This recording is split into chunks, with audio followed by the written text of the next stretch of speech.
ഈ ലോകത്ത് നമ്മളെ ഏറ്റവും കൂടുതൽ സ്നേഹിക്കുന്നതും നമുക്ക് വേണ്ടി ഏറ്റവും കൂടുതൽ ടെൻഷൻ അടിക്കുന്നതും വരീഡാവുന്ന ഒരാൾ നമ്മുടെ അമ്മയായിരിക്കില്ലേ.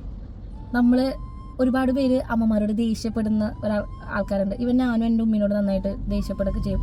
കഴിഞ്ഞ ദിവസം ഇടയ്ക്കിടയ്ക്ക് ഒരു വീഡിയോ കാണാറുണ്ട്. നമ്മുടെ പുള്ളിയുടെ പേര് എനിക്ക് കിട്ടുന്നില്ല. അപ്പോൾ അദ്ദേഹം പറഞ്ഞൊരു കാര്യമുണ്ട്, നമ്മൾ നമ്മുടെ അമ്മമാരോട് ദേഷ്യപ്പെടുന്നതിൻ്റെ റീസൺ എന്താണെന്നറിയോ? ആക്ച്വലി നമുക്ക് അവരോട് സ്നേഹമില്ലാഞ്ഞിട്ടാണോ? ഒരിക്കലല്ല.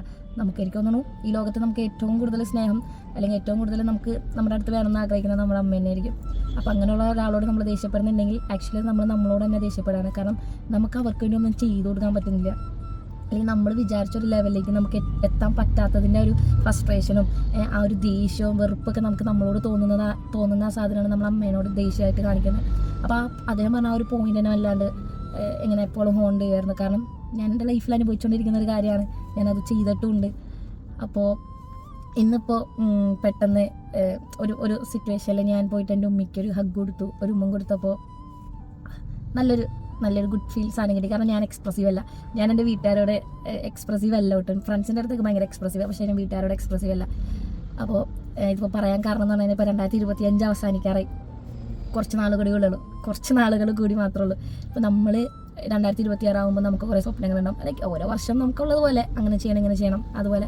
അപ്പോൾ നമ്മുടെ അമ്മമാർക്കും നമ്മളെക്കുറിച്ച് ഒരുപാട് സ്വപ്നം ഉണ്ടാവും. അവർക്കും അവരുടെ ലൈഫിൽ കുറച്ചും കൂടി ബെറ്റർ ആയിരുന്നെങ്കിൽ കൊള്ളാം എന്നുള്ളൊരു തോട്ട് വന്നിട്ടുണ്ടാവും. അപ്പോൾ നമ്മളെക്കുറിച്ച് ചിന്തിക്കുന്ന പോലെ തന്നെ നമ്മുടെ അമ്മമാരെക്കുറിച്ചും കൂടെ ഒന്ന് ചിന്തിച്ച് പറ്റുവെച്ചാൽ നിങ്ങൾ എക്സ്പ്രസീവ് അല്ലാത്ത ആൾക്കാർ ഒരുപാട് പേരുണ്ടാവും, എന്നെപ്പോലെ എക്സ്പ്രസീവ് അല്ലാത്ത.